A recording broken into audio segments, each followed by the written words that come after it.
Hello बच्चों, स्वागत है आपका वन शॉट लेक्चर के अंदर। और आज हम चैप्टर शुरू करने वाले हैं इंट्रोडक्शन टू द माइक्रोबायोलॉजी। काफी इंपॉर्टेंट, काफी इंटरेस्टिंग चैप्टर है आपके सिलेबस का और इसको पढ़ना काफी ज्यादा जरूरी है। वन शॉट पूरे 1-1.5 घंटे के अंदर पूरा का पूरा चैप्टर आज हम यहां पर खत्म करने वाले हैं। आपने कभी सोचा है कि आपको जो आप दवाई लेते हो तो उस दवाई के अंदर क्या चीजें रहती है? उस दवाई के अंदर रहते हैं माइक्रो ऑर्गेनिजम्स, जो कि आपको यहां पर स्क्रीन के ऊपर दिख रहे हैं। उसके साथ साथ अलग अलग चीजें उसके अंदर मिलाई जाती है। कौन से कंपोनेंट आपके दवाई के अंदर होते हैं, कौन सी चीजों का हम खाने के अंदर इस्तेमाल करते हैं, कौन से माइक्रो को हम खाते हैं, इन सभी चीजों के बारे में काफी डिटेल में हम हर एक चीज इस वन शॉट लेक्चर के अंदर डिस्कस करने वाले हैं। तो सबसे पहले जान लेते हैं कंटेंट क्या है चैप्टर के अंदर। देखो, यहां पर हम सबसे पहले पढ़ेंगे अप्लाइड माइक्रोबायोलॉजी क्या होती है, उसके बाद हम पढ़ेंगे इंडस्ट्रियल माइक्रोबायोलॉजी और उसके साथ साथ जो प्रोडक्ट्स है ना, कौन सी चीजें हम खाते हैं, कौन सी चीजों को हम दवाइयों के रूप में प्रयोग करते हैं, इन सब के बारे में काफी डिटेल में हम यहां पर पढ़ने वाले हैं। आ गई बात समझ में? Moving to the next slide. देखो, कैन यू टेल, आपसे कुछ सवाल पूछे है ना। सबसे पहला सवाल क्या है बेटा, which different microbes are useful to us. हमारे लिए कौन से अलग अलग माइक्रोब्स जो है यूजफुल है। जैसे कि जो अपना योगर्ट रहता है, योगर्ट के अंदर जो माइक्रो ऑर्गेनिज्म है वो हमारे गट हेल्थ के लिए अच्छे हैं। उसके साथ साथ ब्रेड के अंदर रहता है बेटा ईस्ट, है ना, ईस्ट भी हमारे गट हेल्थ के लिए बहुत बढ़िया है ना। उसके साथ साथ which different products can be produce with the help of microbes. Microbes की मदद से हम कौन से अलग अलग प्रोडक्ट्स को प्रोड्यूस कर सकते हैं। इसके अंदर सबसे पहले आता है बेटा चीज, उसके अंदर आता है योगर्ट, है ना, उसके बाद आता है पनीर, उसके बाद में आता है अलग अलग चीजें, केक, उसके बाद में आता है ब्रेड, है ना। इन हर चीज के अंदर क्या रहता है बेटा, माइक्रो ऑर्गेनिज्म रहता है। आ गई बात समझ में? क्लियर है? उसके बाद moving to the next slide. Next slide में जाते हैं। क्या लिखा है बेटा, अप्लाइड माइक्रोबायोलॉजी लिखा है ना। अप्लाइड माइक्रोबायोलॉजी के अंदर भी हम कुछ पॉइंट डिस्कस करेंगे।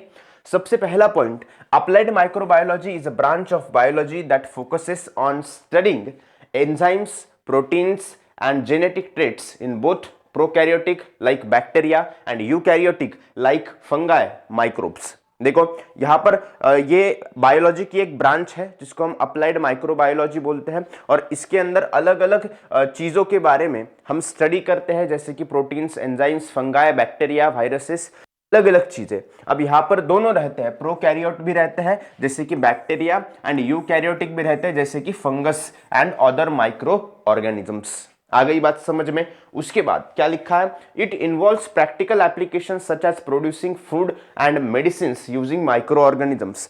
इसके अंदर प्रैक्टिकल एप्लीकेशंस पढ़े जाते हैं और उसके ऊपर रिसर्च की जाती है। उसके साथ साथ this field combines knowledge from various areas like molecular biology, genetics and biochemistry. इस फील्ड के अंदर मॉलिक्यूलर बायोलॉजी नाम की एक ब्रांच है, उसके बाद में जेनेटिक्स है, बायोकेमिस्ट्री है, ऐसे अलग अलग ब्रांचेस को यहां पर स्टडी किया जाता है। Scientist in applied microbiology use their understanding to develop the processes for the large scale production of beneficial products. देखो, यहाँ पर बेनिफिशियल प्रोडक्ट्स जो है, जो हम खा सकते हैं, जिनको दवाइयों के रूप में हम प्रयोग कर सकते हैं, इन सभी प्रोडक्ट्स को डेवलप करने का साइंटिस्ट का अप्लाइड माइक्रोबायोलॉजी के अंदर फोकस रहता है। उसके बाद example of products produced through the applied microbiology are include antibiotics. इसके अंदर क्या क्या रहता है बेटा, सबसे इंपॉर्टेंट लाइफ सेविंग ड्रग बोलते हैं इसको, एंटीबायोटिक। उसके बाद में वैक्सीन्स, उसके बाद में फर्मेंटेड फूड्स, है ना, जो कि हम इडली, डोसा, केक, बटर, चीज, उसके साथ साथ ब्रेड, ये फर्मेंटेड फूड्स। उसके बाद में अलग अलग तरीके के एंजाइम्स जो कि इंडस्ट्री के अंदर इस्तेमाल में लिए जाते हैं। आ गई बात समझ में? क्लियर है? यस और no? Now moving to the next slide. Next slide की तरफ जाते हैं।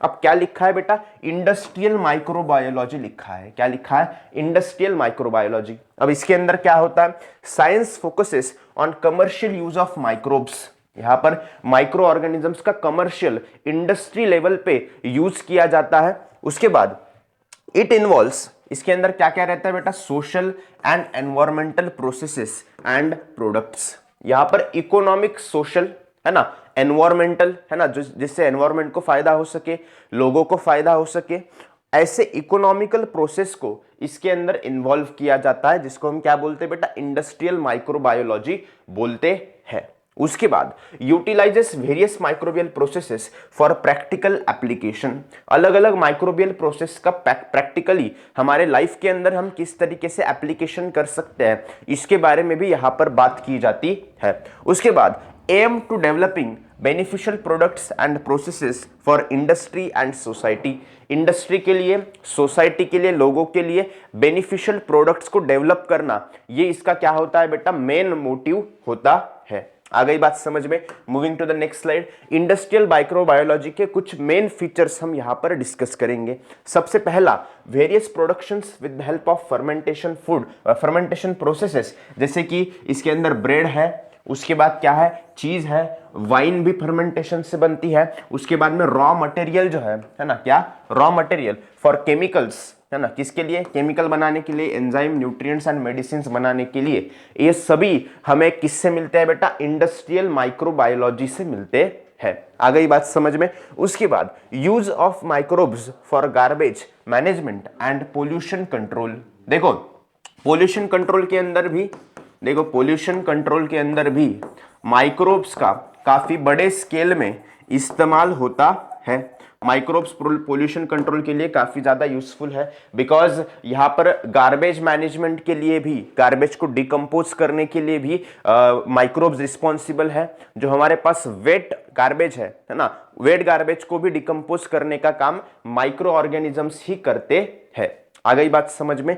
उसके बाद moving to the next slide, next slide की तरफ जाते हैं। यहां पर कुछ प्रोडक्ट्स है बेटा, क्या है, प्रोडक्ट, काफी तेज चलना है आपको, है ना, रुकना नहीं है। सबसे पहले क्या है, डेयरी प्रोडक्ट्स। क्या है बेटा, डेयरी प्रोडक्ट्स। डेयरी प्रोडक्ट्स के अंदर क्या है, milk has been transform into various products for the preservation since ancient time. काफी पुराने जमाने से मिल्क को हम अलग अलग फॉर्म में ट्रांसफर करके स्टोर करके रखते हैं, है ना। अब इसके अंदर कुछ प्रोडक्ट्स आते हैं, जैसे कि प्रोडक्ट्स इंक्लूड, इसके अंदर चीज आता है, बटर आता है, क्रीम आता है, केफिर आता है एंड योगर्ट आता है। आ गई बात समझ में। उसके बाद changes occur in a water content, acidity, texture, taste and flavour during production. अब यहां पर मिल्क का जब ट्रांसफॉर्मेशन होता है अलग अलग फॉर्म में, चीज, बटर, घी, इस फॉर्म में, तो वहां पर टेस्ट भी चेंज होता है, उसका टेक्सचर भी चेंज होता है, और कुछ कुछ फॉर्म में उसका विस्कोसिटी भी क्या होता है, चेंज होता है। So large scale production requires skill technique. अब बड़े स्केल में अगर प्रोडक्शन करना है तो इसके लिए टेक्निक भी कैसे चाहिए बेटा, स्किल्ड एडवांस टेक्निक चाहिए, है ना। जैसे कि अमूल, आनंद मिल्क यूनियन लिमिटेड, अमूल ने भी क्या किया बेटा, बहुत एडवांस टेक्नोलॉजिकल प्लांट लगवाए और बड़े स्केल पे वो प्रोडक्शन कर रहे हैं और काफी रीजनेबल कॉस्ट में वो अपने प्रोडक्ट्स मार्केट में बेच रहे हैं। आ गई बात समझ में। सो इसलिए उसके बाद bacteria in milk are primarily used for production while fungi are used specifically for cheese. देखो मिल्क का जो, मिल्क के अंदर जो बैक्टीरिया है ना, लैक्टोबैसिलस जिसको हम बोलते हैं, उसको अलग अलग फॉर्म में मिल्क को ट्रांसफर करने के लिए यूज किया जाता है। लेकिन यहां पर चीज का फॉर्मेशन के लिए, है ना, फॉर्मेशन, यहां पर लिखता हूं मैं, फॉर्मेशन ऑफ चीज हम क्या इस्तेमाल करते हैं बेटा, फंगाई को इस्तेमाल करते हैं। आ गई बात समझ में, यस और नो, हाँ या ना। काफी बढ़िया पीपीटी प्रॉपर नोट्स के साथ यहां पर बनाई है, जो कि आपको डिस्क्रिप्शन में इसकी लिंक मिल जाएगी, जहां से आप डाउनलोड कर सकते हो। देखो अब यहां पे डेयरी प्रोडक्ट के अंदर और भी कुछ पॉइंट्स हैं, जैसे कि बेसिक प्रोसेस इन्वॉल्व्स। इसके अंदर सबसे पहली प्रोसेस क्या है बेटा, पॉस्चराइजेशन। अब पॉस्चराइजेशन क्या है बेटा, इसको दूध को जब आपकी माताजी उसको गर्म करती है, उबालती है ना, दिन में 2 बार। अगर जिनके घर में रेफ्रिजरेटर नहीं है तो दिन में 2 बार उबालना पड़ता है, जिनके घर में रेफ्रिजरेटर है वो 1 बार उसको उबाल के रखते हैं। तो इसको भी क्या बोला जाता है बेटा, इसी प्रोसेस को पॉस्चराइजेशन बोला जाता है। अब इस प्रोसेस से क्या होता है, दूध को खराब करने वाले जितने भी हार्मफुल माइक्रो ऑर्गेनिजम्स हैं ये यहाँ पर मर जाते हैं और दूध हमारा लंबे समय तक सेफ रहता है पीने के लिए। आ गई बात समझ में। उसके बाद milk is then fermented with lactobacilli converting lactose sugar lactic acid. Milk को फिर फर्मेंट किया जाता है ना। किससे फर्मेंट किया जाता है बेटा? लैक्टोबैसिली नाम के माइक्रो ऑर्गेनिज्म से फर्मेंट किया जाता है और उससे फिर लैक्टोज शुगर जो है वो लैक्टिक एसिड के अंदर कन्वर्ट होती है और इसलिए हमें जो दही मिलता है उसकी टेस्ट जो है वो सोर होती है ना। आ गई बात समझ में। उसके बाद lactic acid coagulates milk proteins forming the basis for the products like yoghurt, cheese and cream. यहां पर लैक्टोबैसिली का काफी इंपॉर्टेंट रोल है योगर्ट को, चीज को एंड क्रीम को फॉर्म करने के लिए। उसके बाद next point, flavour compounds such as diacetyl for buttery flavour are also developed during fermentation. Diacetyl जो फ्लेवर है ना, वो जो आपके चॉकलेट्स के अंदर इस्तेमाल होता है, आपको लगता है कि जैसे मिल्क का, दूध का चॉकलेट खा रहे, जैसे कि पेड़ा खा रहे है ना, तो ये डायएसिटिल फॉर बटरली फ्लेवर के लिए इस्तेमाल किया जाता है। आ गई बात समझ में। उसके बाद डू यू नो में क्या है, बहुत इंटरेस्टिंग चीजें है। देखो सबसे पहली बात, during industrial production of milk products, strict cleanliness and sterilization is essential as a bacteria can be attacked by viruses। देखो अब यहां पर मिल्क प्रोडक्शन के लिए, हमें इंडस्ट्रियल मिल्क प्रोडक्शन के लिए, अलग अलग चीजों को प्रोड्यूस करने के लिए यहां पर स्ट्रिक्ट क्लीनलीनेस मेंटेन करना जरूरी है, क्योंकि अगर प्रोडक्शन के दौरान कोई भी छोटा सा बैक्टीरिया उसके अंदर मिक्स हो गया तो पूरा का पूरा प्रोडक्ट जो है वो खराब हो सकता है ना। इसके बाद hence virus resistant varieties of bacteria are developed. इसलिए इंडस्ट्री के अंदर virus resistant variety of bacteria को डेवलप किया जाता है ताकि एक आधा बैक्टीरिया उसके अंदर चला भी जाए तो वो दूध जो है, वो मिल्क प्रोडक्ट जो है वो खराब होने से बच सकता है। उसके बाद recently use of mutant varieties of bacteria has been in. अब म्यूटेंट क्या है बेटा? अलग अलग वेरिएंट्स है म्यूटेंट, है ना। म्यूटेंट किसको कहते हैं बेटा? Improved and new variant. Improved and new variant कहते हैं इसको। क्या कहते हैं? Improved and new variant. आ गई बात समझ में। उसके बाद देखो artificially some strains are developed that will help to avoid unnecessary steps or materials। यहाँ पर आर्टिफिशियली कुछ चीज़ों को डेवलप किया जाता है, उस वजह से बहुत सारे अननेसेसरी स्टेप्स को अवॉइड करना पॉसिबल होता है। उसके बाद फ्रेशली प्रिपेयर्ड चीज is always soft. Example cottage cheese, cream cheese, mozzarella चीज। ये जो आप पिज्जाज बर्गर में डाल के जो खाते हो ना, कॉटेज चीज, मोज़रेला चीज, क्रीम चीज, ये सब जो है वो फ्रेशली प्रिपेयर्ड चीज के कैटेगरी में आते हैं और वो काफी सॉफ्ट रहते हैं, है ना। दूसरा भी एक चीज आता है मार्केट में जिसको हम क्या बोलते हैं बेटा? प्रोसेस्ड चीज। क्या बोलते हैं? प्रोसेस्ड चीज बोलते हैं। आ गई क्या बात समझ में? यस और नो? ओके। उसके बाद on storing for 3 to 12 months, लगभग 3 से लेके 12 महीने तक जब हम स्टोर करते हैं, किसको स्टोर करते हैं बेटा? चीज को, तो semi hard cheddar cheese is firm, whereas after ripening for 12 to 18 months very hard cheese called parmesan cheese is firm. देखो जब चीज को लगभग 3 से 4 महीने के लिए स्टोर करके रखा जाता है तो हमें सेमी हार्ड चद्दर नाम का एक चीज मिलता है। चद्दर चीज आपने नाम सुना होगा। और अगर 12 से 18 महीने तक उसको स्टोर करके रखा जाए, मतलब उसको राइपनिंग होने के लिए रखा जाए, तो हमें सबसे हार्ड, वेरी हार्ड चीज देखने को मिलता है जिसको हम क्या बोलते हैं बेटा? पैरमेसन चीज बोलते हैं। क्या बोलते हैं?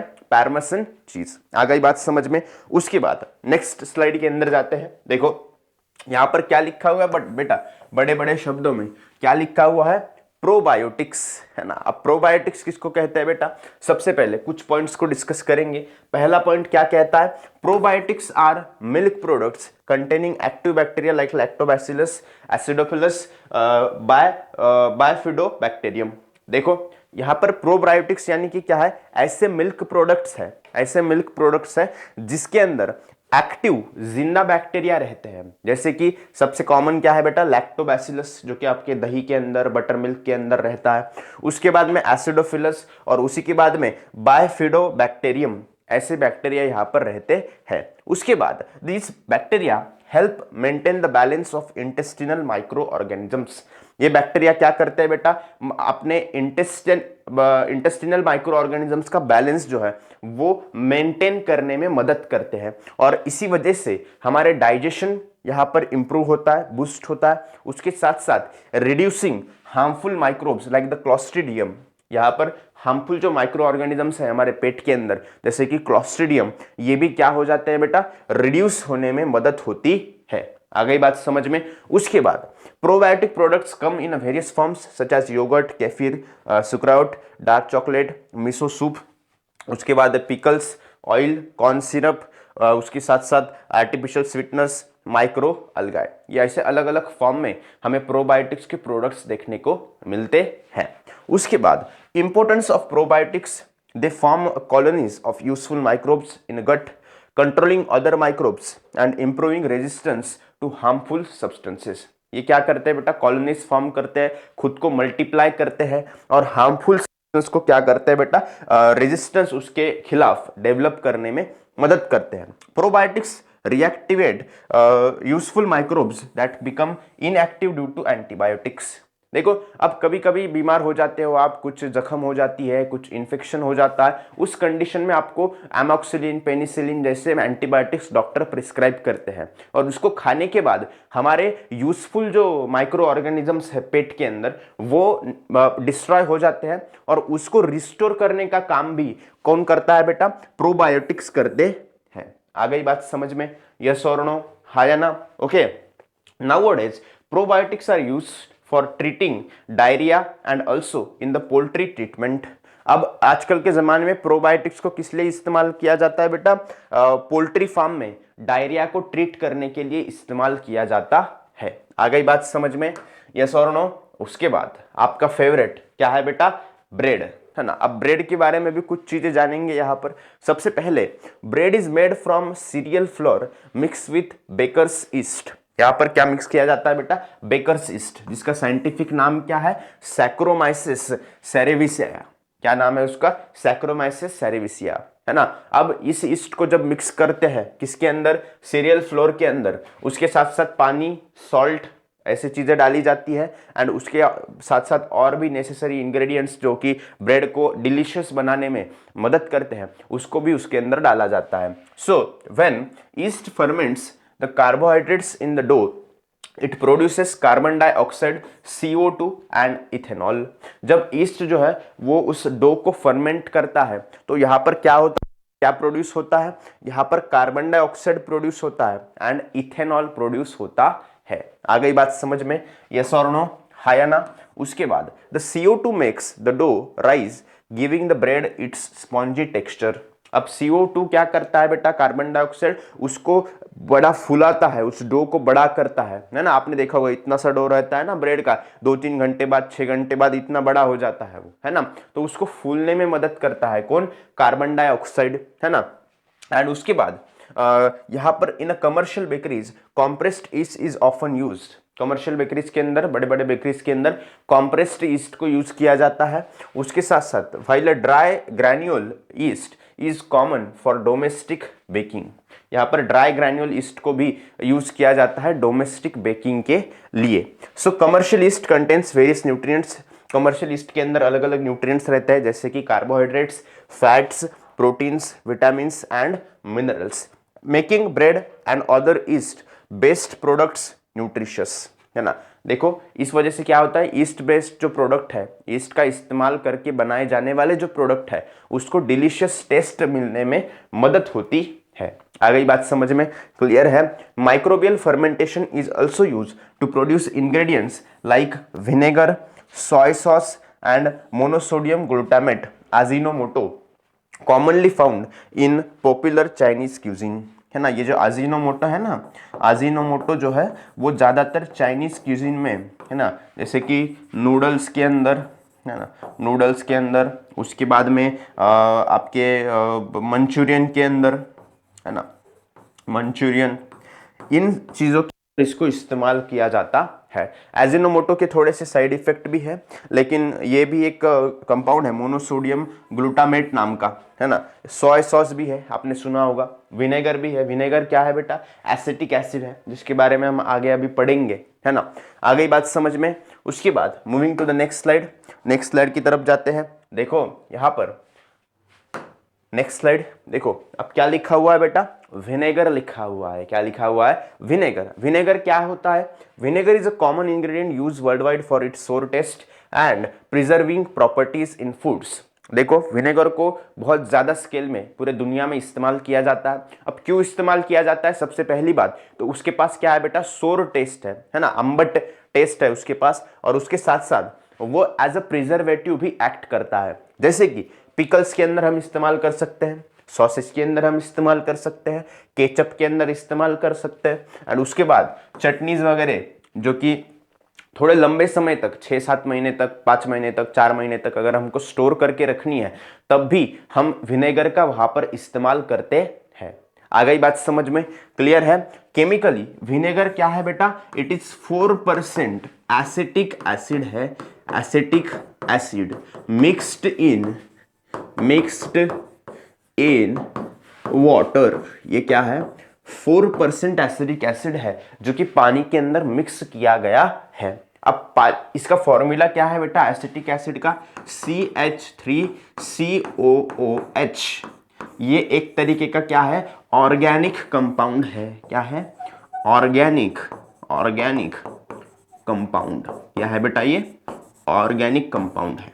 आ गई बात समझ में, यस और no. Moving to the next point. Next point में क्या लिखा है देखेंगे, देखो यहाँ पर, just a second, I will just change the colour of pen. Ethanol, one type of alcohol. Ethanol भी क्या है बेटा, एक तरीके का अल्कोहल है। Is produce by fermenting carbon compounds found in fruit juices. देखो इथेनॉल को, अल्कोहल को कैसे प्रोड्यूस किया जाता है बेटा, कार्बन कंपाउंड को फर्मेंट किया जाता है। ठीक है, कार्बन कंपाउंड कहां पर मिलते हैं अपने को, कार्बन कंपाउंड मिलते हैं फ्रूट जूसेस के अंदर। कहां पर मिलते हैं, फ्रूट जूसेस के अंदर। उसके बाद मैपल सिरप, उसके बाद में शुगर मोलासिस है ना, जिसको हम मड़ी बोलते हैं, मड़ी। उसके साथ साथ starch from roots with help of, है ना, ये उसके बाद में पर्टिकुलरली सैक्रोमाइसिस सेरेविसिया नाम के बैक्टीरिया का यहाँ पर इस्तेमाल होता है। A mixture of bacterial strains like acetobacter and gluconobacter, है ना, is then added to ethanol. यहाँ पर और 2 बैक्टीरिया का मिक्सचर जो है ऐड किया जाता है इथेनॉल के अंदर, जैसे कि एजिटोबैक्टर एंड ग्लूटोबैक्टर, है ना, ग्लूकोनोबैक्टर, है ना, is added to the ethanol for microbial degradation, है ना, माइक्रोबियल डिग्रेडेशन के लिए इसको इथेनॉल के अंदर यूज किया जाता है, resulting in the production of acetic acid and other by products. इस वजह से क्या होता है बेटा, एसिटिक एसिड का प्रोडक्शन होता है और उसके साथ साथ अदर बाय प्रोडक्ट्स भी क्या होते हैं, प्रोड्यूस होते हैं। आ गई बात समझ में, क्लियर है, यस और नो। काफी तेज चलना है बेटा, है ना, वन शॉट लेक्चर है अपना, है ना, काफी लिमिटेड समय में आपको सिलेबस कवर करना है, एग्जाम काफी नजदीक आ चुकी है। विनेगर प्रोडक्शन क्या है बेटा, विनेगर प्रोडक्शन कैसे होता है, acetic acid is separated from the mixture of using a process called rarefaction, है ना। विनेगर को, एसिटिक एसिड को सेपरेट किया जाता है मिक्सचर में से, जिस प्रोसेस को हम क्या बोलते हैं बेटा, रेरिफैक्शन बोलते हैं। क्या बोलते हैं, रेरिफैक्शन। आ गई बात समझ में। उसके बाद the acetic acid is bleach with the help of potassium ferrocyanide and pasteurised. Acetic acid को ब्लीच किया जाता है और पोटेशियम फेरोसाइनाइड के साथ और पॉस्चराइज भी किया जाता है। A very small quantity of sulphur dioxide, जिसको हम SO2 गैस बोलते हैं, SO2 गैस, है ना, small quantity of sulphur dioxide gas is added to produce vinegar. यहाँ पर सल्फर डाइऑक्साइड को ऐड करके थोड़ा सा यहाँ पर विनेगर का प्रोडक्शन होता हुआ हमें दिखता है। अब soy sauce is produce by fermenting a mixture of wheat or rice flour and soybeans with the help of the fungus Aspergillus oryzae। देखो अब सोय सॉस जो नूडल्स के अंदर आप बोलते हो ना, सोय सॉस ज्यादा डालिए, है ना, आप बोलते हो विनेगर ज्यादा डालिए, चिली सॉस ज्यादा डालिए, है ना। अब सोय सॉस किससे बनता है बेटा, फर्मेंट किया जाता है। किसको फर्मेंट किया जाता है, व्हीट और राइस के फ्लोर को, एंड उसके साथ साथ सोयाबीन के फ्लोर को। व्हीट, राइस और सोयाबीन का जो आटा है उसको फर्मेंटेट किया जाता है फंगस के मदद से। कौन सा फंगस है बेटा, एस्पेरेगुलस ओरिजाए, एस्पेरेगुलस ओरिजाए। इस फंगस से इसको फर्मेंट करके सोया सॉस का प्रोडक्शन होता है। आ गई बात समझ में, यस और no. Moving to the next slide. Next slide पे जाते हैं। देखो प्रोडक्शन ऑफ बेवरेजेस, है ना, अलग अलग बेवरेजेस का प्रोडक्शन किस तरीके से होता है। For your convenience I can reduce the brightness of this, no problem, है ना, just a second, I will reduce the brightness of this. Okay, okay. Now it is more clearly visible to you, right? देखो यहां पर हम क्या करते हैं बेटा, सबसे पहले फ्रूट है हमारे पास, कौन सा फ्रूट है, कैफिया एरोबिका। कौन सा फ्रूट है, कैफिया एरोबिका, ठीक है। इसके अंदर कौन सा माइक्रोब रहता है बेटा, लैक्टोबैसिलस ब्रेविस, ठीक है। अब इस बैक्टीरिया का रोल क्या है, रोल ऑफ माइक्रोब क्या है, सेपरेटिंग सीड्स फ्रॉम फ्रूट, है ना, फ्रूट में से सीड्स को क्या करना है, सेपरेट करना है। और इससे हमें कौन सा बेवरेज मिलता है बेटा, कॉफी मिलती है। क्या मिलती है, कॉफी।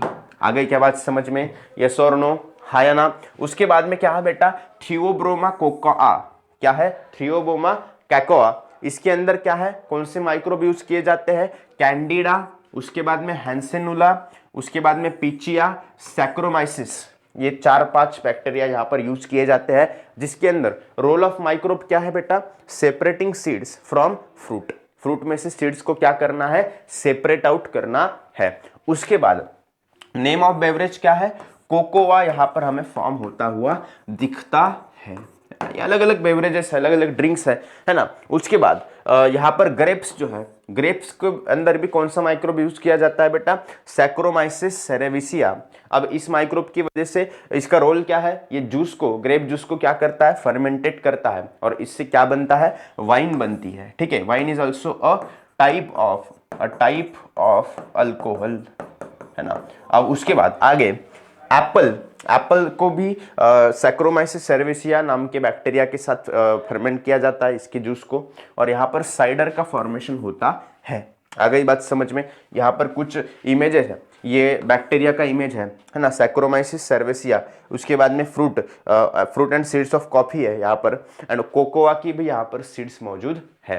आ गई बात समझ में, यस और नो। उसके बाद moving to the next slide, next slide की तरफ जाते हैं। Okay, so moving to the next slide, देखो क्या लिखा हुआ है, माइक्रोबियल एंजाइम्स लिखा हुआ है। क्या लिखा है, माइक्रोबियल एंजाइम्स। माइक्रोबियल एंजाइम्स के अंदर क्या होता है बेटा, देखो सबसे पहला पॉइंट ध्यान दो, chemical industry now uses microbial enzymes instead of chemical catalyst. यहाँ पर केमिकल इंडस्ट्री माइक्रोबियल एंजाइम्स को यूज करती है केमिकल कैटलिस्ट के जगह पे, है ना। Microbial enzymes work at low temperature, pH and pressure, saving energy. अब माइक्रोबियल एंजाइम का फायदा क्या है बेटा, ये लो टेम्परेचर पे वर्क करते हैं, उसके बाद में इसका pH भी कम होता है, प्रेशर भी कम लगता है, सेविंग एनर्जी, एनर्जी को बचाते हैं। आ गई बात समझ में। And eliminating the need for the halogen proof instruments. अब इसी वजह से क्या होता है, एरोजन प्रूफ इंस्ट्रूमेंट्स की नीड जो है वो एलिमिनेट होती है। आ गई बात समझ में। उसके बाद they carry out specific processes, वो क्या करते हैं, स्पेसिफिक प्रोसेस को कैरी करते हैं, reducing the formation of unnecessary by products and minimising purification expenses. देखो यहाँ पर स्पेसिफिक प्रोसेस को कैरी करके जो अननेसेसरी सब्सटेंस है उसका प्रोडक्शन भी क्या होता है, कम होता है, और जो एक्सपेंसेस है वो भी क्या होते हैं बेटा, कम होते हैं। Okay, so microbial enzymatic reactions prevent the elimination and decomposition। ये microbial enzymatic reaction जो है वो elimination को and decomposition को prevent करने का काम करता है, and waste material and enzymes can be reused making them eco friendly। अब जो waste material है, जो enzymes है, उसको वापस इस्तेमाल कर सकते हैं, इस वजह से वो इको फ्रेंडली बन जाते हैं। आ गई बात समझ में, यस और no. Moving to the next slide, next slide में जाते हैं, ठीक है। थोड़ा सा ब्राइटनेस बढ़ाते हैं, ठीक है। उस देखो यहाँ पर ध्यान दो, examples of microbial enzymes, microbial enzyme के कुछ एग्जाम्पल्स यहाँ पर दिए गए हैं। इसके अंदर क्या है बेटा, ऑक्सीडो रेडक्टेसिस। क्या है, ऑक्सीडो रेडक्टेसिस। उसके बाद में ट्रांसफरेसिस, हाइड्रोलिसिस, लाइसिस, आइसोमेरेसिस एंड लिगेसिस। ये क्या है, अलग अलग एग्जाम्पल है माइक्रोबियल एंजाइम्स के। आ गई बात समझ में। उसके बाद enzymes mix with detergent enable dirt और मक रिमूवल at low temperature। अगर डिटर्जेंट के अंदर हम इन एंजाइम्स को मिक्स करते हैं तो काफ़ी कम टेम्परेचर पे, काफ़ी कम प्रेशर पे मशीन को काम करना पड़ेगा, वॉशिंग मशीन को, और फिर भी उतनी ही अमाउंट ऑफ डर्ट एंड मग जो है वो रिमूव होने में मदद होगी। उसके बाद glucose and fructose syrup can be obtain from corn flour using enzymes from bacteria like bacilli and streptomyces. यहाँ पर ग्लूकोज एंड फ्रुक्टोज भी हमें देखने को मिलता है, ऑब्टेन होता है। ग्लूकोज फ्रुक्टोज सिरप ये किससे ऑब्टेन होता है बेटा? कॉर्नफ्लावर के अंदर अगर हम एंजाइम्स को यूज करते हैं, जैसे कि बैसिली एंड स्ट्रेप्टोमाइसिस को। उसके बाद microbial enzymes find applications in various industries such as cheese, उसके बाद में प्लांट एक्सट्रैक्ट्स, उसके बाद में टेक्सटाइल्स जो फर्ची वगैरह बनाते हैं, टेक्सटाइल के अंदर जो कपड़े वगैरह बनते हैं उसके अंदर लेदर, एंड उसके अंदर क्या है बेटा? पेपर। ठीक है, इन सभी चीज़ों के अंदर यहाँ पर माइक्रोबियल एंजाइम्स का इस्तेमाल होता है। चलो आगे बढ़ते हैं, moving to the next slide. क्या लिखा है वो बेटा? Organic acids use in various commercial products and microbes useful for the same, है ना। कुछ ऑर्गेनिक एसिड्स है जिसको हम यूज करते हैं, है ना, हम माइक्रोब्स की प्रोडक्शन के अंदर, है ना। इसके अंदर सबसे पहले सोर्स क्या है बेटा? Sugar and beet, molasses, ammonia, salt. अब इससे कौन सा माइक्रोब है बेटा? देखो, ब्रेवी बैक्टीरियम एंड कैरिनोबैक्टीरियम। अब यहाँ पे अमीनो एसिड कौन सा फॉर्म होता है? L glutamic acid. ठीक है, अब इसका यूज कहाँ पर होता है बेटा? Production of monosodium glutamate, Ajinomoto, इसी से प्रोड्यूस होता है। आ गई बात समझ में? क्लियर है? यस और नो? उसके बाद देखो, शुगर मोलासिस सॉल्ट। क्या है? Sugar molasses salt. इसके अंदर क्या होता है बेटा?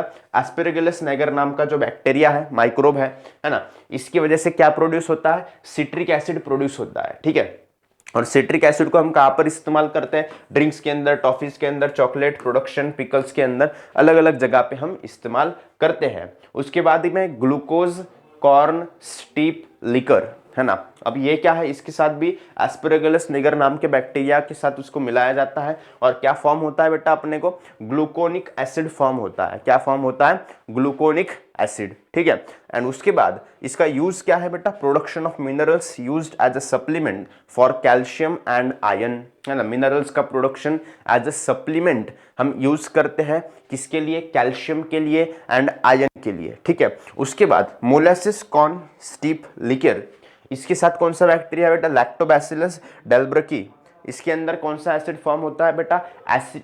इसके अंदर लैक्टिक एसिड फॉर्म होता है। ठीक है, इसके अंदर यूज क्या है? Source of nitrogen, production of vitamin, nitrogen पाने के लिए एंड विटामिन को प्रोड्यूस करने के लिए यहाँ पर इस्तेमाल किया जाता है। उसके बाद मोलासिस कॉर्न स्टीप लिकर, इसके अंदर एस्पेरेगिलस एटानिस नाम का एक बैक्टीरिया यूज होता है। यहाँ पर एसिड कौन सा फॉर्म हो रहा है बेटा? एटाकॉनिक एसिड फॉर्म होता है, जिसको पेपर के अंदर, टेक्सटाइल के अंदर, प्लास्टिक के अंदर, इंडस्ट्री एंड गम प्रोडक्शन के अंदर हम इस्तेमाल करते हैं। आ गई बात समझ में? क्लियर है? यस और no? Moving to the next slide. देखो, एस्पेरेगिलस नाइगर जो 2-3 बार यहाँ पर यूज किया गया है ना बैक्टीरिया, देखो यहाँ पर 2 जगह पे, 2-3 जगह पे यहाँ पर इस्तेमाल किया गया है।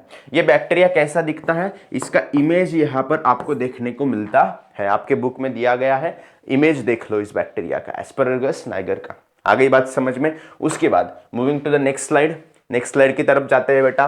क्या है? देखो, substances obtained by microbial processing and their roles, है ना। माइक्रोबियल प्रोसेसिंग से जो हमें सब्सटेंसेस मिलते हैं और उनका क्या रोल है ना, क्या इस्तेमाल है। देखो, सबसे पहला substances obtain bye microbial processing, है ना, और दूसरे कॉलम में क्या है बेटा? रोल है उसका। ठीक है, अब देखो, सिट्रिक, मोलिक एंड लैक्टिक एसिड, है ना, हम कहाँ पर इस्तेमाल करते हैं? एसिडिटी से, टू इम्पार्ट द एसिडिटी। उसके बाद में हम ग्लूटामिक एसिड, लाइसिन, ट्राइटोफेन, इसको कहाँ पर इस्तेमाल करते हैं बेटा? प्रोटीन बाइंडिंग के अंदर। ठीक है, उसके बाद नाइसिन एंड नाइटामाइसिन हम कहाँ पर इस्तेमाल करते हैं? माइक्रोबियल रेस्ट्रिक्टर के अंदर। ठीक है, उसके बाद में एस्कॉर्बिक एसिड, जिसको हम विटामिन सी, B12, B2, है ना, इसको कहाँ पर इस्तेमाल करते हैं बेटा? हम एंटीऑक्सीडेंट्स के अंदर एंड विटामिन के अंदर इस्तेमाल करते हैं। उसके बाद में बीटा कैरोटीन, लाइकोपिन्स एंड ज़ैंथिनिन्स, ल्यूटिन, इसको कहाँ पर इस्तेमाल करते हैं? हम एडिबल कलर्स को फॉर्म करने के लिए यूज करते हैं। उसके बाद में पॉलीसैकेराइड्स एंड ग्लाइकोलिपिड्स, इसको कहाँ पर यूज किया जाता है बेटा, इमल्सिफायर के अंदर यूज किया जाता है। उसके बाद में vanillin, ethyl butyrate, fruit flavour, peppermint flavour, essence of various fruits and flowers, इसको इसेंस बनाने के लिए, मतलब जो आइसक्रीम को फ्लेवर मिलता है, उसके बाद में आपके ड्रिंक्स को फ्लेवर मिलता है, उसके साथ साथ अलग अलग जो आप चीज़ें खाते हो उसके अंदर जो फ्लेवर रहता है पर्टिकुलर, उस फ्लेवर मैन्युफैक्चरिंग के लिए जिसको हम इसेंस बोलते हैं, यहाँ पर इसका इस्तेमाल होता है। उसके बाद में क्या है बेटा, झैलिटोल एंड एस्पार्टमेंट, झैलिटोल और एस्पार्टेम का कहाँ पर इस्तेमाल होता है बेटा, आर्टिफिशियल स्वीटनर को बनाने के लिए, जो कि लो कैलोरी है ना। बहुत सारे डायबिटीज पेशेंट जो है उस आर्टिफिशियल स्वीटनर को कंज्यूम करते हैं, लेकिन ऑल्दो इसके भी कुछ साइड इफेक्ट हमें देखने को मिलते हैं। आ गई बात समझ में, क्लियर है, यस और नो, हाँ या ना। Moving to the next slide की तरफ जाते हैं। देखो अब क्या है बेटा, बहुत ज्यादा इंपॉर्टेंट है, क्या है, एंटीबायोटिक्स, है ना, बहुत ज्यादा इंपॉर्टेंट है एंटीबायोटिक को हम लाइफ सेविंग ड्रग्स भी बोलते हैं। क्या बोलते हैं, लाइफ सेविंग ड्रग्स, है ना। अब देखो यहाँ पर antibiotics come from bacteria and fungi and help control diseases in humans and animals. Antibiotics कहाँ से आते हैं बेटा, बैक्टीरिया एंड फंगस से आते हैं, है ना। किस लिए मदद करते हैं वो, डिसीजेस कंट्रोल करने में मदद करते हैं। किसके डिसीजेस, इंसानों के और एनिमल के, ठीक है। उसके बाद they fight against different kinds of bacteria, वो अलग अलग काइंड ऑफ बैक्टीरिया से भी क्या करते हैं, फाइट करते हैं, उनको मारते हैं, और जहां पर इंफेक्शन हुआ है उसको क्योर करने का काम करते हैं। आ गई बात समझ में।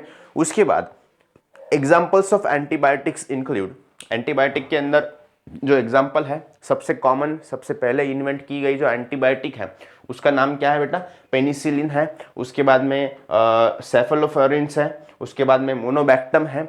उसके बाद में बैसिट्रेसिन है।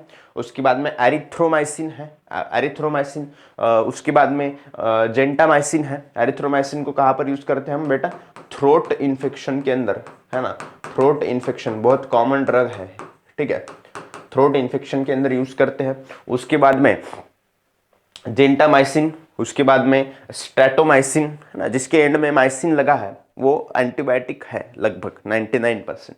उसके बाद में टेट्रासिलिनस, उसके बाद में वैनकोमाइसिन, एंड लास्ट वन बहुत पावरफुल, है ना, पावरफुल कौन सी है बेटा, अमोक्सिलिन, है ना। ये बहुत ज़्यादा बड़ी इंजरी अगर आपको हुई है, बहुत बड़ा कोई ऑपरेशन हुआ है, सर्जरी हुई है, तो उस केस में यहाँ पर एमोक्सिलिन 1G का डोज यहाँ पर दिया जाता है। 1G मतलब क्या है बेटा, लगभग 1000 mg होता है। कितना होता है, 1000 mg, ठीक है।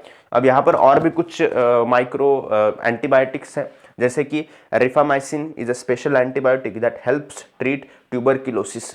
रेफामाइसिन ऐसे एंटीबायोटिक है, स्पेशल बनाई गई, जो कि ट्यूबरक्लोसिस को ट्रीट करने में मदद करती है। उसके बाद में antibiotics target both gram positive and gram negative bacteria, है ना। दोनों तरीके के बैक्टीरिया को एंटीबायोटिक टारगेट करती है, जैसे कि ग्राम पॉजिटिव बैक्टीरिया होते हैं अपने पास और ग्राम निगेटिव बैक्टीरिया भी होते हैं। These medicines have helped us fight many diseases and save lives, है ना। इसलिए तो इसको क्या बोलते हैं बेटा, लाइफ सेविंग ड्रग्स बोलते हैं, लाइफ सेविंग ड्रग्स, है ना। अब ये क्या करते हैं बेटा, देख ये क्या करते हैं, डिसीजेस से हेल्प टू फाइट डिसीजेस, है ना, diseases and cure the infection, है ना। इन्फेक्शन को क्योर करते हैं और डिसीजेस से फाइट करने में हमें मदद करते हैं। आ गई बात समझ में, क्लियर है, यस और नो। उसके बाद this medicine have developed us to fight many diseases and save lives. Moving to the next slide, microbes and fuels. क्या लिखा हुआ है बेटा, microbes and fuels. Microbes and fuels क्या है बेटा, देखो सबसे पहला methane, a gaseous fuel. Methane क्या है बेटा, एक गैसियस फ्यूल है, मीथेन गैस, है ना, propane, butane, methane. So can be obtain from microbial anaerobic decomposition of urban, agricultural and industrial waste। है ना। जो भी डिकम्पोजिंग वेस्ट रहता है जिसको हम वेट वेस्ट बोलते हैं, इसको डिकम्पोज करके हमें एक गैस मिलता है। उस गैस को हम किचन के अंदर अलग अलग जगह पे जहां पे भी गैस का इस्तेमाल होता है उसको यूज कर सकते हैं। अब वो गैस कौन सा है बेटा? मीथेन गैस है। कौन सा गैस है? मीथेन गैस है। और किस वजह से मिलता है वो हमें? एनएरोबिक एनएरोबिक एनएरोबिक डिकम्पोजिशन की वजह से मिलता है। आ गई बात समझ में? यस और नो? हाँ या ना? देखो उसके बाद ethanol, a clean smokeless fuel, is produce during fermentation of molasses by yeast Saccharomyces. देखो ईस्ट सैक्रोमाइसिस का जब हम फर्मेंटेशन करते हैं मोलासिस के वजह से, तो यहाँ पर इथेनॉल का फॉर्मेशन होता हुआ दिखता है। ठीक है, तो अब यहाँ पर मोलासिस अलग अलग हो सकते हैं, शुगर मोलासिस भी हो सकता है। उसके बाद हाइड्रोजन गैस, इसको भी हाइड्रोजन गैस को भी एज अ फ्यूल इस्तेमाल किया जाता है बहुत सारे जगह पे। Consider the fuel of the future, इसको भी फ्यूचर का फ्यूल कंसीडर किया जा रहा है। अभी भी यूज करते हैं लेकिन काफी लिमिटेड क्वांटिटी में है, क्योंकि हाइड्रोजन का सप्लाई जो है, मतलब फ्यूलिंग जो है वो थोड़ा सा कॉस्टली है, थोड़ा सा रिस्की भी है ना। So consider the fuel of the future is released during the biophotolysis of water where bacteria perform the photoreduction process। यहाँ पर बैक्टीरिया क्या परफॉर्म करता है बेटा?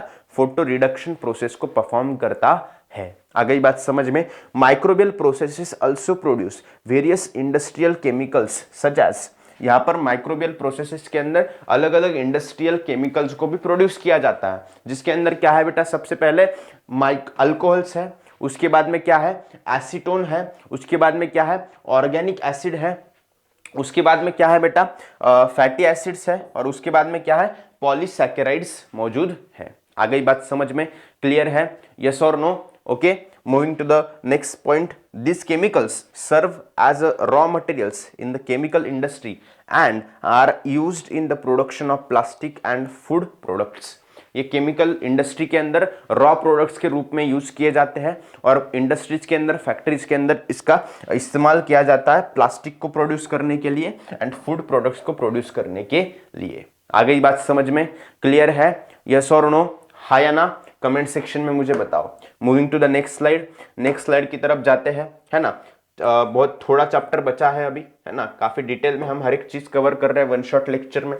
देखो बायोफ्यूल, बायोफ्यूल क्या है बेटा? देखिए बायोफ्यूल के अंदर सबसे common, biofuels are essential renewable energy sources. Biofuel क्या है बेटा? एक essential important renewable energy source है। क्या है? रिन्यूएबल एनर्जी सोर्स, जिसको हम बार बार यूज कर सकते हैं, बार बार प्रोड्यूस कर सकते हैं। कैसे?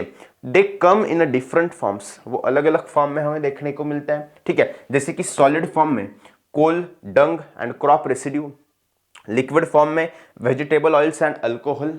ठीक है, उसके बाद में गैसियस फॉर्म में गोबर गैस एंड कोल गैस। ठीक है, ये कुछ उसके एग्जाम्पल है। ठीक है, this fuels are readily available in large quantities. ये फ्यूल्स लार्ज क्वांटिटी में हमें देखने को मिलते हैं, है ना। इसकी कोई कमी नहीं है नेचर के अंदर। They are reliable sources of energy for the future. Future generation की तुलना में ये काफी रिलायबल, काफी इंपॉर्टेंट सोर्स ऑफ एनर्जी माने जाते हैं। आ गई बात समझ में? उसके बाद moving to the next slide. क्या लिखा है बेटा? बायोफ्यूल प्रोडक्शन लिखा है। क्या लिखा है? बायोफ्यूल प्रोडक्शन किस तरीके से होता है। एक बार आप डायग्राम को ऑब्जर्व करो। ओके,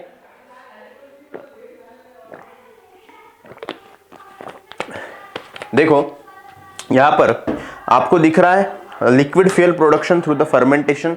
सबसे पहले ये सोलर एनर्जी यहां पर लिखी हुई है। ठीक है, I will just change the colour of pen. ठीक है, पेन का कलर चेंज कर दिया मैंने। उसके बाद देखो यहां पर हार्वेस्टिंग होती है। ठीक है, उसके बाद में हार्वेस्टिंग के बाद थ्रेशिंग होती है। थ्रेशिंग के बाद सेलुलोस का फॉर्मेशन होता है ना। और उसके बाद ये सेलुलोस किस में जाता है? फैक्ट्रीज के अंदर जाता है। और फैक्ट्रीज के अंदर क्या होता है बेटा? यहां पर conversion of cellulose to glucose. Cellulose का कन्वर्जन किया जाता है किसके अंदर? ग्लूकोज के अंदर। आ गई बात समझ में? अब ये ग्लूकोज क्या है बेटा? एक तरीके का शुगर है। यस और नो? यस। और इसी शुगर को एज अ बायोफ्यूल हम क्या करते हैं? इस्तेमाल करते है। ठीक है, अब यहाँ पर liquid fuel production through the fermentation, यहाँ पर इसी शुगर से लिक्विड फ्यूल प्रोडक्शन किया जाता है, जिसके अंदर शुगर मोलासिस का फर्मेंटेशन होता है, और इसी को फिर बाद में एरोप्लेन में, ट्रक में, कार में अलग अलग जगह पे इस्तेमाल किया जाता है। और ये एरोप्लेन, कार, ट्रक जो है वो क्या करते हैं बेटा, CO2 गैस को इमिट करते हैं, और वही CO2 फिर वापस एटमॉस्फेयर में चला जाता है। आ गई बात समझ में? इस तरीके से ये पूरी साइकिल जो है ये कंप्लीट होती है। क्लियर है? यस और no? Moving to the next slide. Next slide की तरफ जाते हैं। माइक्रोबियल पोल्यूशन कंट्रोल क्या है बेटा? Microbial pollution control. सबसे पहले urban waste accumulated in large quantities can be disposed of effectively using microbial processes। Urban waste को लार्ज क्वांटिटी में यहाँ पर कलेक्ट किया जाता है और अलग अलग माइक्रोबियल प्रोसेस से उसको क्या किया जाता है, डिस्पोज किया जाता है। अब यहाँ पर सबसे पहला, biogas plants utilise microbes to decompose organic waste producing biogas mainly methane and nutrients rich slurry. यहाँ पर बायोगैस प्लांट्स को यूटिलाइज किया जाता है। ठीक है, किसके लिए बेटा? To decompose the organic waste, उसके साथ साथ बायोगैस का प्रोडक्शन भी यहाँ पर होता है, मीथेन वगैरह जैसी गैसेस, है ना। एंड न्यूट्रिएंट रिच स्लरी यहाँ पर हमें देखने को मिलती है, जिसको वापस फिर खेतों के अंदर as a manure, as a fertiliser, natural fertiliser, organic fertiliser use किया जाता है। अब biogas generated can be used as a clean energy source. जो बायोगैस बनता है उसको क्लीन एनर्जी सोर्स के रूप में हम इस्तेमाल कर सकते हैं, है ना, फॉर कुकिंग, हीटिंग और इलेक्ट्रिसिटी जनरेशन। किसके लिए इस्तेमाल कर सकते हैं बेटा? कुकिंग के लिए, हीटिंग के लिए, इलेक्ट्रिसिटी जनरेशन के लिए। ठीक है, उसके बाद nutrient rich slurry left behind after biogas production can be used as organic fertiliser for agriculture. Agriculture के अंदर ऑर्गेनिक फर्टिलाइजर के फॉर्म में हम उसको यूज करते हैं, जो स्लरी पीछे बच जाती है उसको। Composting another microbial processes involves the decomposition of organic waste into nutrient rich compost using microbes like bacteria and fungi। देखो यहाँ पर अलग अलग केमिकल्स का कंपोस्टिंग होता है। ठीक है, जिसके अंदर डिकम्पोजिशन रहता है किसका? ऑर्गेनिक वेस्ट का। ठीक है, न्यूट्रिएंट रिच कंपोस्ट रहता है, जो कि माइक्रोब जैसे कि बैक्टीरिया एंड फंगाई यहाँ पर मौजूद रहते हैं। ठीक है, उसके बाद compost can be use to improve soil health and fertility. ये जो कंपोस्ट है ये किस लिए यूज किया जाता है बेटा? सॉइल हेल्थ को, है ना, जमीन की हेल्थ को इंक्रीज करने के लिए। ठीक है, उसके बाद में गार्डन्स के अंदर, फार्म्स यानी कि खेतों के अंदर, एंड अर्बन ग्रीन स्पेसेस के अंदर भी इसको इस्तेमाल किया जाता है। उसके बाद by harnessing the power of microbes urban waste can be effectively managed, reducing pollution and promoting environmental sustainability। देखो, गार्बेज को हार्वेस्ट करने के बाद यहाँ पर हम इफेक्टिवली मैनेज कर सकते हैं एंड रिड्यूस कर सकते हैं पोल्यूशन को, एंड प्रमोट कर सकते हैं क्या? एनवायरमेंटल सस्टेनेबिलिटी को। आ गई बात समझ में? इसलिए जो भी वेस्ट जनरेट होता है तो उस वेस्ट को प्रोसेस करना, उस प्रोसेस में से यूजफुल कंपोनेंट्स को, जैसे कि मीथेन को और न्यूट्रिशनल स्लरी को बाहर निकलना, उस स्लरी का इस्तेमाल करना, मीथेन का इस्तेमाल करना, ये पूरे प्रोसेस की वजह से एनवायरमेंटल सस्टेनेबिलिटी मेंटेन होने में काफ़ी ज़्यादा मदद होती है। आ गई बात समझ में? क्लियर है? Moving to the next slide. Next slide की तरफ जाते हैं। देखो क्या लिखा हुआ है बेटा? Land filling sites. क्या लिखा हुआ है? Land filling sites. अब ये क्या होता है? देखो, ये मॉडर्न मतलब प्रोसेस जो होती है ना गार्बेज को डिस्पोज करने के लिए, यहाँ पर इसका इस्तेमाल किया जाता है। Urban areas accumulate degradable waste. Urban areas में के अंदर डिग्रेडेबल जो वेस्ट है ना, वेट वेस्ट, वो अक्यूमुलेट होता है बहुत बड़े स्केल में, which is manage through a process involving large pits. उसको मैनेज किया जाता है अलग अलग प्रोसेस के अंदर, लार्ज पिट्स के अंदर, है ना। Pits are dug in open spaces away from the residential area. बहुत बड़े बड़े गड्ढे खोदे जाते हैं रेसिडेंशियल एरिया से थोड़े से दूर, है ना। उसके बाद and line with plastic sheets to prevent the soil pollution. उसके ऊपर प्लास्टिक शीट्स को लाइन किया जाता है ताकि सॉइल पोल्यूशन ना हो सके। ठीक है, उसके बाद नेक्स्ट क्या है बेटा? compressed waste is deposited into the pit and covered with the layers of soil, sawdust, leafy waste and specific biochemicals। यहाँ पर क्या है बेटा? compressed waste को डिपॉजिट किया जाता है पीट के अंदर, एंड उसके साथ साथ कवर्ड किया जाता है अलग अलग लेयर्स ऑफ सॉइल, उसके बाद में सॉडस्ट, उसके बाद में leafy waste, and last one specific biochemicals भी उसके अंदर डाले जाते हैं। उसके बाद बायोरिएक्टर्स में be mixed in some areas to aid decomposition. अब यहाँ पर बायोरिएक्टर्स को भी इसके अंदर मिक्स किया जाता है डिकम्पोजिशन को करने के लिए। आ गई बात समझ में? क्लियर है? यस और no? Okay, moving to the next slide. सबसे पहले इसको समझ लेते हैं। यहाँ पर क्या है बेटा, एक हमने कंटेनर बनाया गया है, ठीक है, जिसके अंदर सॉइल भरी हुई है, ठीक है, यहाँ से मीथेन गैस बाहर निकल रहा है, ठीक है, यहाँ पर प्रोसेसिंग ऑन सेवेज, जो कचरा है उसके ऊपर प्रोसेस की जा रही है, ठीक है, एंड यहाँ पर कलेक्शन ऑफ सेवेज हो रहा है इस पर्टिकुलर जगह पे, ठीक है। ये क्या है, well monitor ground water level है, ठीक है, यहाँ पर पानी भी रहता है। आ गई बात समझ में? उसके बाद moving to the next slide, next slide की तरफ जाते हैं। देखो क्या लिखा हुआ है ना, सेम टाइटल है, land filling sites, microbes naturally present in the soil and top layers break down the waste, है ना। सॉइल के अंदर एंड टॉप लेयर के अंदर जो माइक्रोब्स रहते हैं वो क्या करते हैं बेटा, वेस्ट को ब्रेक डाउन करते हैं। Once the pit is completely filled, एक बार अगर पिट पूरी तरीके से फिल कर दी जाए, then it is sealed with a soil slurry, इसको सॉइल के स्लरी से सील कर दिया जाता है। एक बार अगर गड्ढा पूरा भर गया वो ऑर्गेनिक वेस्ट से, तो मिट्टी से उसको पूरी तरीके से सील कर दिया जाता है। उसके बाद में high quality compost is form after a few days of decomposition. अब कुछ लगभग 7-8 दिन 15 दिन के डिकम्पोजिशन के बाद यहाँ पर हाई क्वालिटी का वेस्ट हमें फॉर्म होता हुआ दिखता है। क्या वेस्ट नहीं, कंपोस्ट फॉर्म होता है ना। हाई क्वालिटी कंपोस्ट यहाँ पर हमें फॉर्म होता हुआ दिखता है। आ गई बात समझ में? क्लियर है? यस और नो? उसके बाद देखो, land filling sites can be reused after removing the compost, है ना। लैंड फिलिंग साइट्स को भी वापस इस्तेमाल किया जाता है अगर हम कंपोस्ट को रिमूव करते हैं तो। आ गई बात समझ में? उसके बाद moving to the next slide की तरफ जाते हैं। देखो सेवेज मैनेजमेंट, है ना। सेवेज मैनेजमेंट भी काफ़ी इंपॉर्टेंट बन जाता है एनवायरनमेंट को क्लीन और सस्टेनेबल बनाए रखने के लिए। उसके लिए in a villages domestic sewage is dispose of in a nearby soil और in a biogas plant. Villages के अंदर जो डोमेस्टिक सेवेज इकट्ठा होता है उसको नज़दीकी बायोगैस प्लांट के अंदर डिस्पोज किया जाता है, ठीक है, या फिर ज़मीन के अंदर डाला जाता है, ठीक है। इन द सिटीज के अंदर क्या होता है बेटा, sewage is transported to processing units and treated using microbial processes. Sewage को ट्रांसपोर्टिंग यूनिट्स के अंदर ट्रांसपोर्ट किया जाता है एंड माइक्रोबियल प्रोसेस के अंदर इसको मतलब माइक्रोबियल प्रोसेस की मदद से उसको ट्रीट किया जाता है, ठीक है। Microbes capable of decomposing compounds and destroying pathogens like cholera and typhoid are added to the sewage, है ना। देखो यहाँ पर माइक्रोब्स कैपेबल होते हैं ऐसे हार्मफुल बैक्टीरिया को डिस्ट्रॉय करने के लिए जो कि कॉलेरा, टाइफाइड जैसे खतरनाक डिसीजेस दे सकते हैं।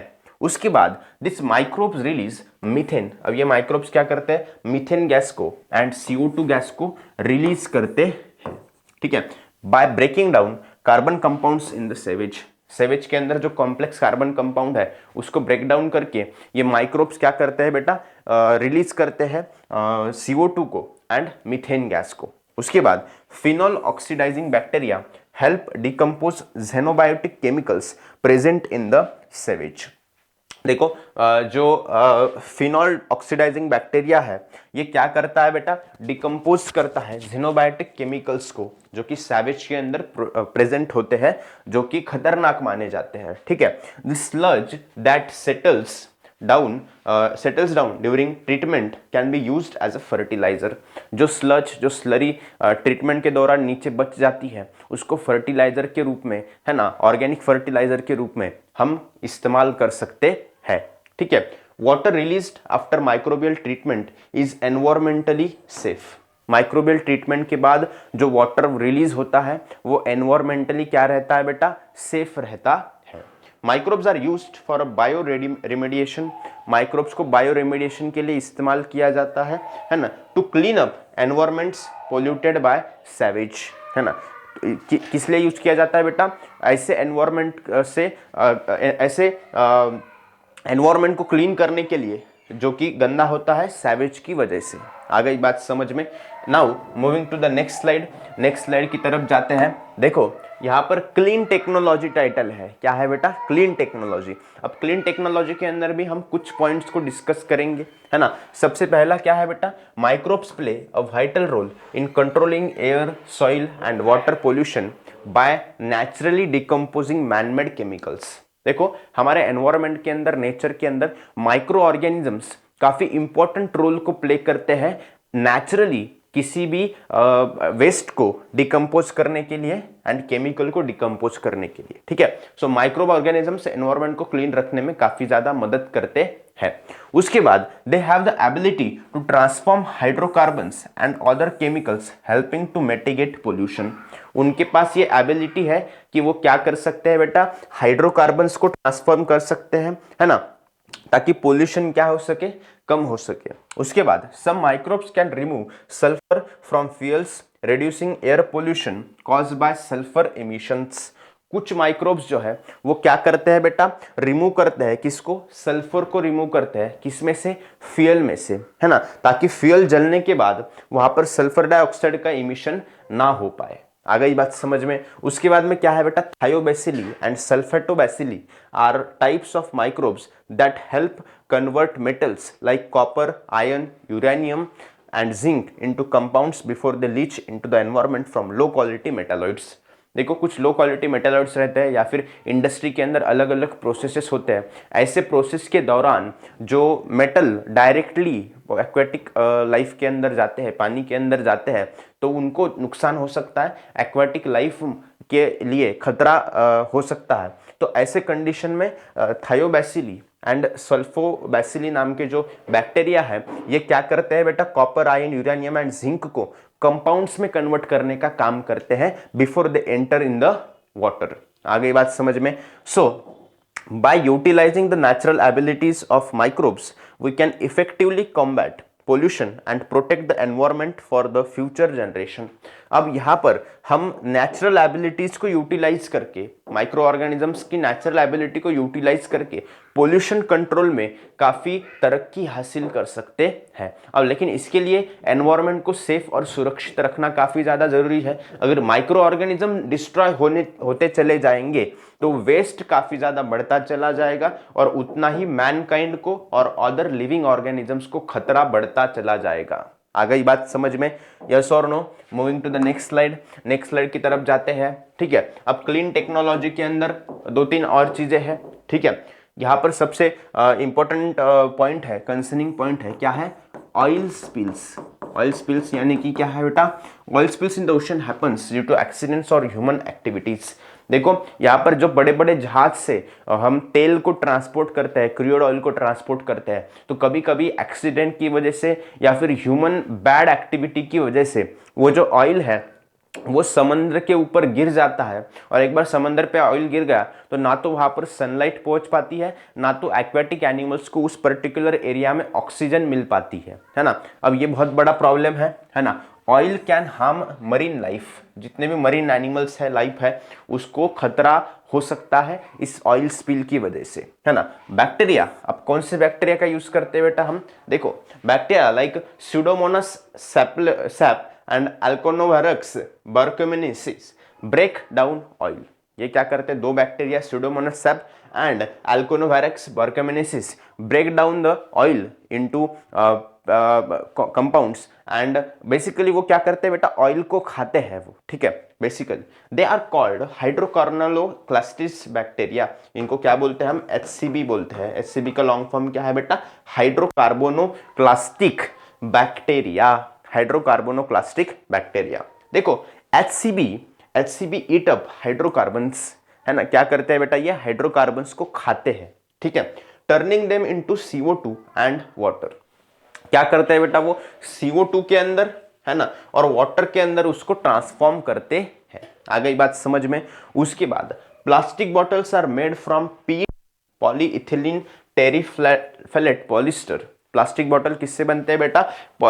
PET से बनते हैं, पॉलीइथिलीन टेरिफेलेट पॉलिस्टर से बनते हैं, ठीक है। उसके बाद में urban garbage contains a lot of plastic. है ना। अर्बन एरियाज में जो गार्बेज है उसके अंदर ट्रिमेंडस अमाउंट ऑफ प्लास्टिक हमें देखने को मिलता है। अगर आप गांव की साइड में जाओगे तो वहां पर आपको ऑर्गेनिक वेस्ट ज्यादा देखने को मिलेगा, शहरों में आओगे तो वहां पर आपको प्लास्टिक वेस्ट बहुत ज्यादा देखने को मिलेगा। आ गई बात समझ में। उसके बाद moving to the next slide की तरफ जाते हैं बेटा। देखो यहाँ पर और कुछ पॉइंट्स हमें डिस्कस करने हैं। उससे पहले जो लास्ट स्लाइड है अपनी, उसके अंदर कुछ बैक्टीरिया के यहाँ पर नाम है, ठीक है। अल्कानोवायरस बार्केमेनेसिस, ये 200 नैनोमीटर का है ये इमेज, इसको भी आप देख सकते हो। उसके बाद में सीडोमोनास नाम का एक बैक्टीरिया है, इसकी भी यहाँ पर इमेज दी गई है। उसके बाद moving to the next slide की तरफ जाते हैं। देखो यहाँ पर क्या है बेटा, क्लीन टेक्नोलॉजी के अंदर और कुछ पॉइंट्स हम डिस्कस करेंगे। Species like vibrio and ideonella sakaiensis can break down a PET. PET को ब्रेक डाउन करने के लिए विब्रिनेला जो है ना, जैसे कि विब्रिनेला जैसे कि स्पेसीज है, उसके साथ साथ आइडेनोलेला एंड स्कैनेसिस ये क्या करते हैं, पीईटी को ब्रेक डाउन करते हैं। उसके बाद में fungi like actinomycetes, streptomyces and nocardia actinoplanes can decompose the rubber, है ना। ये जो स्पेसीज है फंगस की, ये रबर को भी क्या कर सकती है बेटा, डिकम्पोज कर सकती है। उसके बाद में bacteria like acidiphilium spp and acidobacillus ferrooxidans use sulphuric acid as a energy, है ना। ये जो बैक्टीरिया ये सल्फ्यूरिक एसिड को एज अ एनर्जी के फॉर्म में यूज करते हैं। उसके बाद they help control soil pollution cause by acid rain. वो क्या करते हैं बेटा, सॉइल पोल्यूशन जो होता है किस वजह से होता है, एसिड रेन की वजह से, उसको भी कंट्रोल करने का काम करते हैं। Uranium salts in waste from electroplating and atomic energy plants can contaminate ground water, है ना। जो यूरेनियम सॉल्ट्स है पानी के अंदर, उसके साथ में इलेक्ट्रोप्लेटिंग एंड एटॉमिक प्लांट्स की वजह से उसको भी ये प्यूरिफाई करने का काम करते हैं। उसके बाद में जियोबैक्टर बैक्टीरिया टर्न्स यूरेनियम सॉल्ट्स, ये क्या करते हैं, यूरेनियम सॉल्ट्स को ट्रांसफॉर्म करते हैं इनसोल्यूबल फॉर्म्स में, है ना। जैसे कि प्रिवेंटिंग ग्राउंड वाटर कंटेमिनेशन, इसकी वजह से क्या होता है बेटा, ग्राउंड वाटर कंटेमिनेशन प्रिवेंट होने में मदद होती है। आ गई बात समझ में, क्लियर है, यस और नो, ओके। उसके बाद क्या है, माइक्रोबियल इनोक्यूलेंट्स, क्या है, माइक्रोबियल इनोक्यूलेंट्स, ठीक है। माइक्रोब्स एंड फार्मिंग के अंदर हम इसको देख रहे हैं, ठीक है। सबसे पहला, microbes containing inoculants are made through a fermentation. Inoculus जो ऐसे माइक्रोब्स है जिसके अंदर इनोकुलेंट्स है, वो किससे बनते हैं बेटा, फर्मेंटेशन की वजह से बनते हैं। They are spread on seeds और release into plants to prevent them grow by providing nutrients, है ना। वो सीड्स के ऊपर स्प्रेड हो जाते हैं, है ना, एंड प्लांट के अंदर या फिर उसको रिलीज किया जाता है। उससे क्या होता है बेटा, हेल्प होती है किसमें, ग्रो होने में और उनको न्यूट्रिएंट्स को प्रोवाइड करने में। आ गई बात समझ में। This inoculants improve the quality of vegetarian food. इस इनकोलेंट से क्या होता है, वेजिटेरियन फूड की क्वालिटी इंप्रूव होती है। उसके बाद एज़ोटोबैक्टर एंड आर्टिफिशियल नाइट्रोजिनस, है ना। देखो solution are use in organic farming to supply nitrogen. देखो किसी भी प्लांट को ग्रो करने के लिए नाइट्रोजन की जरूरत होती है सॉइल के अंदर, ठीक है। प्लांट डायरेक्टली नाइट्रोजन को एब्जॉर्ब नहीं कर सकते, सो फॉर दैट केस यहां पर हम एज़ोटोबैक्टर एंड आर्टिफिशियल नाइट्रोजनस को इस्तेमाल करते हैं, उसके सॉल्यूशन को इस्तेमाल करते हैं ऑर्गेनिक फार्मिंग के अंदर सॉइल को नाइट्रोजन सप्लाई करने के लिए। आ गई बात समझ में। उसके बाद देखो नेक्स्ट क्या है बेटा, this helps prevent soil pollution cause by chemical fertiliser. इस वजह से क्या होता है, सॉइल पोल्यूशन प्रिवेंट होने में मदद होती है। आ गई बात समझ में। Chemical pesticides in agriculture can contaminate soil with harmful substances like fluoroacetamide. यहां पर देखो कुछ केमिकल पेस्टिसाइड्स जैसे एग्रीकल्चर के अंदर यूज होते हैं, इसके अंदर क्या है बेटा, ये सॉइल को कंटेमिनेट करते हैं। क्यों कंटेमिनेट करते हैं, इनके अंदर कुछ हार्मफुल चीजें रहती है, जैसे कि फ्लोरोएसिटामाइड नाम की हार्मफुल चीज यहाँ पर रहती है। दिस सब्सटेंसेस हार्म प्लांट्स, ये प्लांट्स को हार्म पहुंचाते हैं, एनिमल्स को हार्म पहुंचाते हैं और ह्यूमंस को भी हार्म पहुंचाते हैं, और इसकी वजह से स्किन डिसीजेस होने के चांसेस भी रहते हैं। आ गई बात समझ में। Microbes can destroy this pesticides in the soil reducing there harmful effects. अब हमारे पास जो माइक्रोब्स मौजूद है, ये माइक्रोब्स ही क्या करते हैं बेटा, इसको डिस्ट्रॉय करने का काम करते हैं और हमको बचाते हैं हार्मफुल इफेक्ट से और ये हार्मफुल कंपाउंड से, जैसे कि यहां पर है फ्लोरोएसिटोमाइड। आ गई बात समझ में? क्लियर है? यस और नो? यस और नो? उसके बाद डू यू नो में देखो, काफी इंटरेस्टिंग चीज है डू यू नो में। Plastic being used for storing the garbage is a biodegradable polyacetic acid. Such materials should be used as per need only and environment should be saved, है ना। Garbage save करने के लिए कुछ plastic इस्तेमाल करते हैं, तो उसको भी हमें मतलब कम इस्तेमाल करना चाहिए और उसके साथ साथ एनवायरनमेंट को सेव करने में मदद होनी चाहिए। आ गई बात समझ में? Moving to the next slide. देखो माइक्रोब्स एंड फार्मिंग, यहां पर क्या है, बायो इंसेक्टिसाइड्स है। क्या लिखा हुआ है? Bio insecticides. देखो bacterial and fungal toxins can be put directly into plants using biotechnology। देखो यहां पर हम बैक्टीरियल एंड फंगल टॉक्सिन्स जो है वो डायरेक्टली यहां पर प्लांट्स के अंदर जाते हैं बायोटेक्नोलॉजी की वजह से। Toxins kill paste and pathogens without harming the plants. अब ये टॉक्सिन्स क्या करते हैं बेटा, पेस्ट को कंट्रोल करते हैं एंड पैथोजेंस को मार देते हैं। हम प्लांट को कोई नुकसान पहुंचता का यहां पर बिल्कुल भी नहीं।